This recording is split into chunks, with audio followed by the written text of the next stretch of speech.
Hello mga mi! Na-try nyo na rin po bang mag-preserve ng garlic?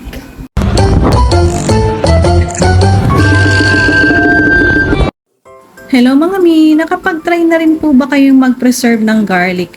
Yung naka-ready na po yung garlic before kayo magluto, o 'di ba? Instant na kaagad. Yan nga po, nakabili ako ng isang araw nung namalengke ako nitong garlic nga po na nakabalat-balat na. Ganyan nga po yung ginagawa ko once nakakabili ako nitong garlic na to. Hugasan ko muna siya ng maigi and then patutuluin ko siya dyan sa strainer na yan. Tsaka ko po siya paiikutin dun sa aking food processor na ginagamit. Napakaganda po ng food processor po na yun na ginagamit ko mula nung nabili ko nga po ito. Napadali ang aking pagchachop ng kahit na ano, kahit nga po mga karne like chicken or pork, pwede mo pong gilingin po dito kasi napakatalas nung chopper niya nga po. Ayan na nga po, nagiling ko ng aking garlic, naka-ready na. Sasalin ko nga po ito sa isang tub na lagayan.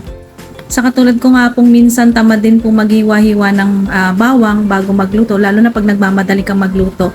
Ayan nga po, napakalaking tulong po nito pag mayroon ka na pong nakapreserve nga po na itong garlic po na to.